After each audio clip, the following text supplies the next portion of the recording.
como seguramente usted ya leyó el título de la entrega del día de hoy, ya se estará preguntando que cómo que exorcizar una casa funciona de la misma forma en como tenemos conocido en base al mundo del cine, libros, será como cuentan en esos relatos. El proceso de verdad será el mismo como el de una persona. Déjeme decirle que son cosas muy distintas. Comparten esa palabra, sí, pero las señales, los síntomas, si usted lo quiere ver así, varían. Algunos, y por supuesto, también hay gente que se dedica a esto. ¿Quiere saber a qué me refiero? Pues aprovechemos que ya está por aquí y permítame acompañarlos durante cualquier actividad que estén realizando o pónganse cómodos. Vamos a desconectarnos un ratito del estrés y de la prisa del mundo exterior y mejor, preparen y acompáñenos con la bebida de su preferencia y vámonos hacia Guanajuato, México, desde donde una persona que prefiere mantenerse anónima esta noche nos cuenta esto.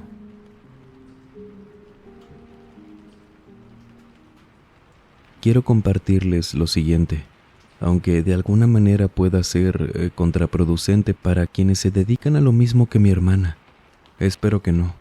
Y es que de todos los trabajos que existen, relacionados a los temas sobrenaturales como lo pueden ser los santeros, brujas, chamanes, adivinos, entre otros, no es que sean los mismos, claro, que yo no conozco mucho sobre el tema.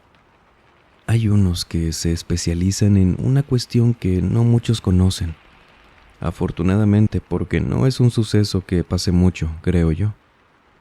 De hecho, hasta hace poco yo no sabía de él, sino porque mi hermana me visitó, después de muchos años ya sin vernos, porque cada quien tomó su rumbo cuando nuestros padres fallecieron. Y al hablar sobre a qué se dedica, entre otras cosas que hace, dijo que exorcizaba casas. En mi vida había escuchado algo como eso, cosa que a ella no le sorprendió. Sin embargo, me dijo que era un servicio muy demandado, a diferencia de lo que se piensa, incluyéndome. Justo les dije que yo creía que no pasaba mucho, ya que principalmente la contratan quienes rentan inmuebles como casas o departamentos, y no necesariamente tras pasar algo malo, sino simplemente para deshacerse de la energía del último inquilino, para no afectar al lugar y, sobre todo, para que sea más fácil de vender, ya que una vez que se ha retirado la presencia de la última persona que estuvo ahí, es más sencillo para el nuevo habitante sentirse cómodo. Claro, todo esto siempre y cuando un sacerdote no haya ido antes. Prefieren llamarla a ella y a las personas que hacen esto. No obstante, también hay casos mucho más complicados, que es cuando ocurre un fallecimiento en ese sitio. Puede ser un fallecimiento natural, como las personas que ya son muy mayores, que son los incidentes menos graves. Son feos, sí lo son, pero según ella no es difícil.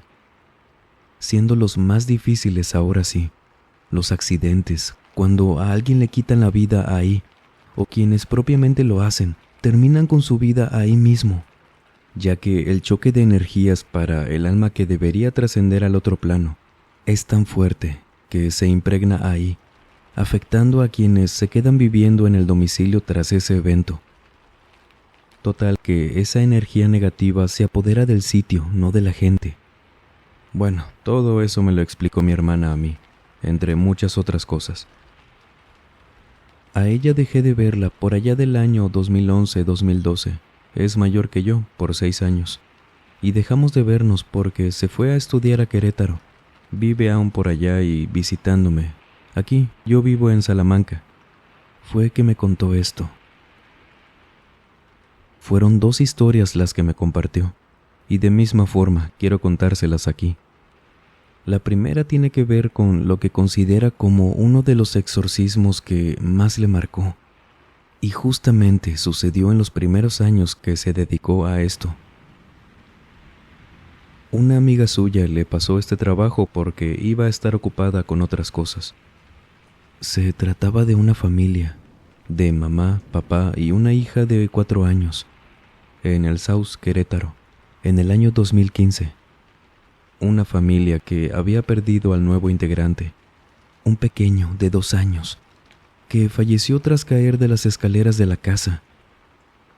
Este suceso claro que impactó a la familia, pues nada más imagínense. Pero que tras un tiempo de estar en terapia, estaban saliendo adelante. Cuando ella llegó con ellos, ya habían pasado 8 meses de eso, y apenas hasta ese momento es que se había comenzado a manifestar algo en esa casa. Lo que me dijo mi hermana fue que estas manifestaciones con ellos no comenzaron siendo sutiles.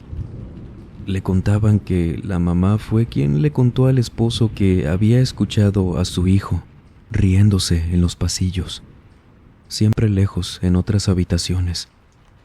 Y fue hasta ese punto que el papá le comentó a la madre que también lo estaba escuchando. Ya le había tocado varias veces. Si él estaba en la sala, lo escuchaba en las habitaciones. Si la mamá andaba por el baño o en los cuartos, lo escuchaba riéndose arriba. Y esto lo atribuyeron un tiempo a ese proceso de duelo. Claro que lo querían de vuelta y por eso, quizás lo estaban imaginando. Sin embargo, fue una noche en que su hija los despertó. Los levantó diciéndoles, eso sí, tranquila.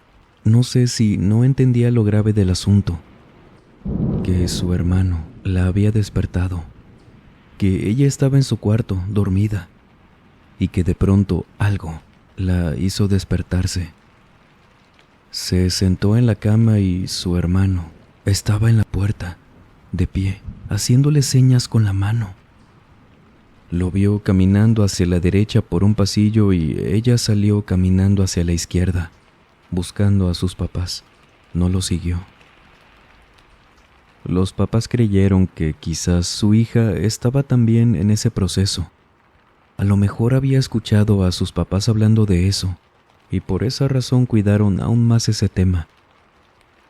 Pero pasa que a los días siguientes seguían escuchándolo, cada quien por su parte, riéndose, y la mamá dijo que hasta escuchaba pasos ahora, corriendo en el segundo piso. La hija les decía en las mañanas que su hermano no la dejaba dormir, ni salir de la habitación, que la molestaba, que ella les gritaba en las noches pero nunca la escuchaban. Y la gota que derramó el vaso fue que una mañana se levantaron y los tres, primero los papás y luego la hija, vieron que en una pared del comedor habían dibujos hechos con crayones, dibujos muy parecidos a los que hacía su pequeño en vida. Estos dibujos dijeron que no tenían nada de extraño. Era lo mismo que solía dibujar, cosas muy apenas con formas de personas y ya, pero aparecían ahí. De por sí eso no es cualquier cosa, ya que ante los dibujos no había manera de negar que algo estaba pasando, ya lejos de que si se lo estaban imaginando o no, hasta que esos dibujos, que eran pequeños pero habían aparecido en 2 ocasiones, solo que ahora comenzaron a tomar un tono más tétrico. Uno de los que más les impactó fue el ver un dibujo de la familia, afuera de la casa sonriendo, mientras que en una de las ventanas estaba dibujado él, viéndolos a los 3 desde adentro, sonriendo, además de que todos estaban pintados de color rojo, así como el sol amarillo y la casa color verde como lo era en realidad. Sin embargo, ese niño estaba dibujado totalmente de color negro, y siempre fue con esos detalles muy pobres, de un niño, les repito. Y esto se lo contó la amiga de mi hermana a ella, y la familia también se lo volvió a contar. Ella llevó a cabo su trabajo en cuanto llegó ahí. Del proceso no lo sé, no me dijo bien qué hacía exactamente. Sí les pidió información respecto a los gustos o pasatiempos que solía tener el pequeño, por lo que empezó con eso. Me dijo que una de las actividades que realizó fue el arrojar su pelota favorita hacia dentro de su habitación, ella estando sola. Y tras varios intentos en lo que entraba de vuelta por ella, la volví a arrojar despacio. La pelota, en una de esas, regresó sola, sin que nadie estuviera adentro de la habitación o en toda la casa. La familia se había ido por unos días, de vacaciones, por eso ella se quedó sola ahí. Sin embargo, nunca pasó la noche en esa casa. Al día siguiente del asunto de la pelota, que sí le sorprendió, no crean que no. Nada más llegó y entró a esa casa. Me dijo que lo alcanzó ahora sí, a escuchar, llorando en el segundo piso, pero que cerró la puerta de la casa y todo se quedó en silencio. Y ese día solo me dijo que buscaba cómo ganarse la confianza del pequeño, hacer que de alguna manera no se manifestara, sino al contrario, que se sintiera cada vez mejor y se pudiera ir, dejara de hacerlo, porque sabía que su familia le tenía miedo, y según que, aunque ellos ya no estén aquí, saben que sí les temen. Me dijo que algunos días eran de plano, sin ningún tipo de interacción, pero que el único día que lo escuchó riéndose fue igualmente. Apenas entró a la casa lo escuchó, solo que ahora era abajo, en el comedor, que fue corriendo hablándole y, al llegar, estando todo en silencio, vio unos dibujos, unos que no estaban antes ahí. Este dibujo era el de un choque entre dos autos. Ya no parecían tanto de un niño de 2 años, sino de un niño, sí, pero ya mayor. Las líneas eran más precisas, los detalles. Y es que eran 2 autos y una persona en el suelo, al lado de uno de los autos, tirada, en una mancha color roja. Ya saben qué estaba representando. Esto a mi hermana le afectó mucho porque en ese entonces habría tenido apenas unos 6 meses que mi madre había fallecido de una enfermedad. Pero en el dibujo que estaba en el comedor, la mujer que estaba tirada al lado del auto, del mismo color, café claro, como era en realidad el auto de mi mamá. Esa mujer tenía el cabello rubio, como el de mi madre. Cuando vio esto mi hermana y sí lloró, me dijo que escuchó que alguien se había reído en el segundo piso, pero que eso que escuchó ya no era un niño, era una voz muy grave. Esa fue la única noche que pasó ahí. Me dijo que lo hizo porque sabía que algo apenas estaba llegando a esa casa. Nunca le habían dicho que alguien más se apareciera, que escucharan otro tipo de voz.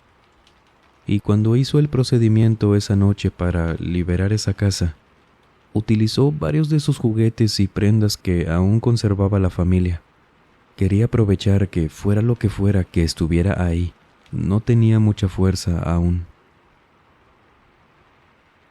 Le afectó mucho emocionalmente, no por la cuestión de la otra cosa que andaba por ahí y que claramente quería afectarla, pero que aún estaba a muy buen tiempo, sino por la cuestión de tratarse de el alma de un pequeño, quien no parecía entender que ya no pertenecía aquí y debía trascender, y por más cariño que sabía que se tenían tanto de la familia por el pequeño y él por ellos. Esto es así, tenían que decir adiós. Ella, como les comento, nunca me ha dicho cómo trabaja. Lo que sí es que me dijo que se logró, se fue ese pequeño. Y esa otra cosa que si le daban oportunidad y tiempo, ahí se iba a quedar. El alma del niño iba a desaparecer, pero no para bien. Solo que todo salió bien. Cuando la familia volvió, comprobó con el tiempo que, en efecto, su bebé ya no estaba con ellos. ¿Y qué pasa con esas casas que no se pueden exorcizar? Le pregunté a mi hermana, después de que me contó esto que afortunadamente terminó bien. Y se quedó pensando, suspiró y me dijo, pues muchas cosas. Obviamente nada positivo. Sin embargo, es nuestra responsabilidad hacerle saber a los inquilinos que no se ha logrado deshacerse de quien los está molestando. Y aunque muchas veces sí hay solución, eso depende de la persona que haga el trabajo. Es decir, también es nuestra responsabilidad recomendarles a alguien mucho más experimentado o más relacionado a lo que esté sucediendo. Pero en la mayoría de los casos, la familia ya ha vivido demasiado y lo deja pasar. Son casos difíciles. Le pregunté si podía contarme algo sobre algún caso, si había pasado por algo así, y me contó que a ella no, pero a una amiga suya sí. Era una familia compuesta de los 3 hijos y los papás, en Ezequiel Montes, también en Querétaro. Sin embargo, debido a problemas económicos y que el señor tomaba mucho, él pues falleció por beber en exceso una noche, una barbaridad lo que tomaba, y falleció en la sala. La mujer lo encontró al día siguiente, tras despertar, y mantuvo a sus hijos distraídos para que no viera nada. Llegó la ambulancia, se lo llevaron y pues bueno. Sí, un suceso bastante trágico, que lamentablemente no terminó ahí, puesto que tras varios meses empezaron a experimentar diversos fenómenos. Las cosas en la casa se caían, las movían enfrente de ellos, en sus ojos se iban desplazando solas. Azotaban las puertas, abrían las ventanas, encendían y apagaban los aparatos electrónicos, la luz. Y luego los hijos le decían a la mamá que estaban viendo a su papá asomado en las noches por la ventana, viéndolos desde afuera. Fue más de una ocasión en que estaban todos en la sala viendo alguna película y los niños de repente gritaban. Todos decían que ahí estaba, que se estaba asomando, menos la madre. Luego los niños empezaron a soñarlo, pero de una forma nada amigable, muy cambiado para mal. Una amiga de la mamá le recomendó a una persona que se dedicaba más que nada a la brujería, pero no pudo hacer nada, y es que no era su área. Lo bueno es que esa mujer sí le dijo la verdad, hasta que eventualmente llegó con la amiga de mi hermana, que fue a quien le platicó acerca de este caso. Sin embargo, desde un principio le dijeron que debido a que había perdido el sustento principal por el papá, no contaban con mucho dinero para solventar el servicio por mucho tiempo, por lo que casi la condicionaron de ser lo más eficaz posible en poco tiempo, en ese tiempo que pudieran estarle pagando. De igual manera, mi hermana me dijo que aunque hubieran pagado por al menos un año, no hubiera sido posible sacar al alma de ese señor o lo que fuera que estuviera ahí, porque aunque no se los esté contando, me dijo que era muy frecuente que para la familia las cosas siempre estuvieran mal en la casa. Siempre escuchaban o veían que tiraban cosas. Los niños ya no podían dormir porque el papá los despertaba, golpeando la ventana, y nunca los dejaba de ver. Ahí estaba siempre, desde afuera asomado. Sumado a los eventos paranormales comunes que sabemos ocurren muchas veces, algo así pasó en el proceso de la casa, le contó la amiga de mi hermana. Ella misma pudo ver que las cosas se caían, salían volando, una ventana se rompió, todo muy mal.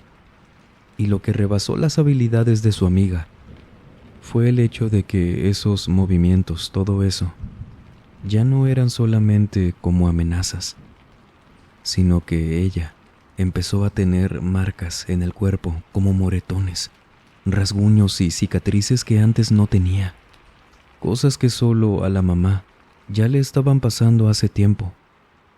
Así que sí, las cosas que se dicen en las películas o casos muy famosos sí suceden de verdad, por algo las cuentan así.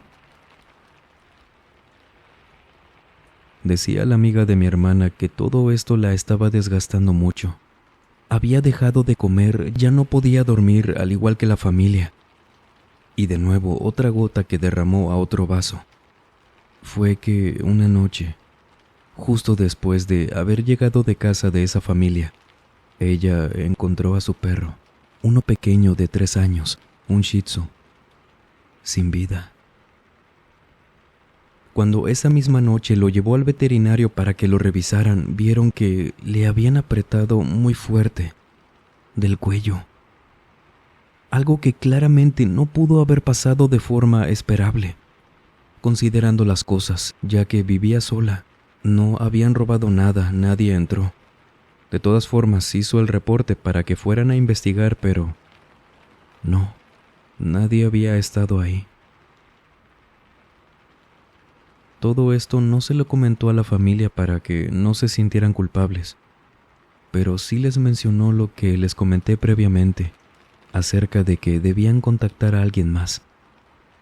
Y es que otra de las soluciones también es mudarse de ahí, pero hablamos de una familia con pocos recursos económicos.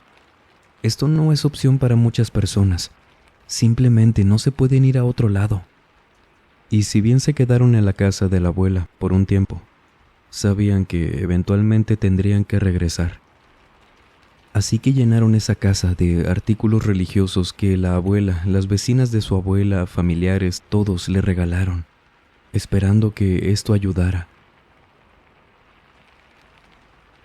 Semanas después de que su amiga dejó de trabajar y la familia volvió a casa, esto ya era otro tipo de caso. Hubo una noche en la que los vecinos vieron a la mujer salir con sus 3 hijos en el viejo vehículo del esposo, a altas horas de la noche. Llevaban cargando varias bolsas negras, así que creyeron que por fin se mudarían. Pero cada vez esto se puso más extraño, puesto que la abuela fue a buscarlos al día siguiente, desesperada, preguntándole a los vecinos que a dónde habían ido, ya que esa noche que la vieron salir habló por teléfono con la mamá de esa familia y le decía cosas bien extrañas. Según a palabras de la abuela, que decía que ya sabía a dónde ir, con quién, que regresarían en unos días, que esa era su casa. Hasta que, antes de colgar, agregó que había ya más gente en esa casa y tenían que sacarlas de ahí.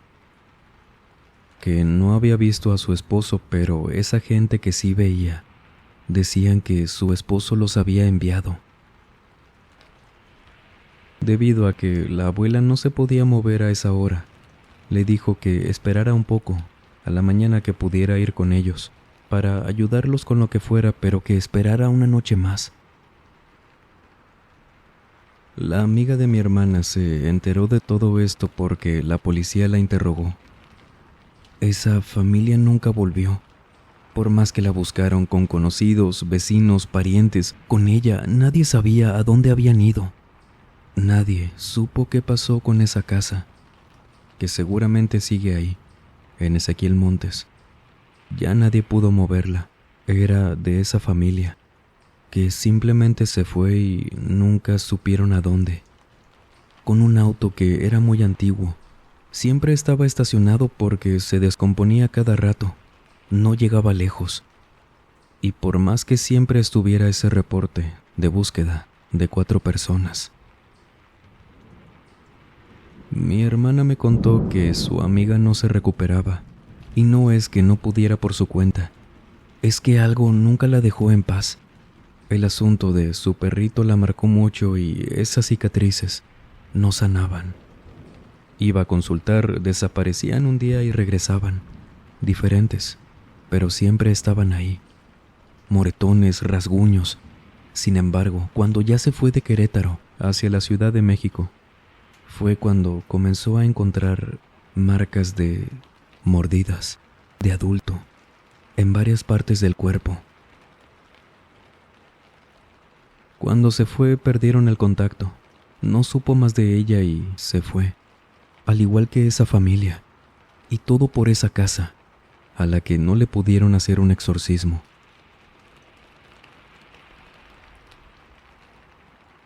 ¿Había escuchado usted sobre este concepto? Sobre personas que se dedican a esto. Hay que recordar que sean quienes sean que hagan estos trabajos, Son personas vulnerables a muchas cosas, expuestas a todo tipo de seres. Así que sí, tanto a quienes vivan ahí como a quienes quieran desalojar a lo que esté perturbando a las personas, pueden ser afectadas por eso que no conocemos del todo, aún. Damas y caballeros, recuerden que pueden encontrarme en Instagram como alan.salas, doble A después de la S. Últimamente estoy compartiendo por ahí fotos de lugares abandonados a los que fui alguna vez, algunos que nunca subí, entre otras cosas. Nos vemos por allá para seguir en contacto.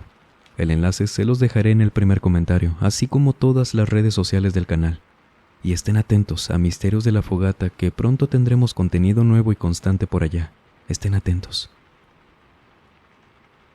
Querida audiencia, no olviden seguirnos en nuestra página de Facebook. Subiremos relatos también por allá. Tenemos 2 grupos, Facebook y WhatsApp. Los enlaces los tendrá en el primer comentario.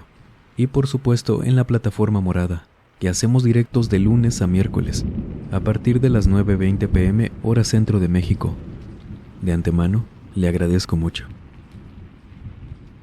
Y si ustedes han tenido alguna experiencia paranormal, por favor escríbanos a través de la página de Facebook, el correo electrónico o nuestra cuenta de Instagram que dejamos como siempre en la descripción y en el comentario fijado. Gracias de antemano. Y sin más por agregar, les mando un muy fuerte abrazo. Nos vemos en el próximo video. Y el último en salir, por favor, apague las luces y cierre las puertas del mausoleo. Buenas noches.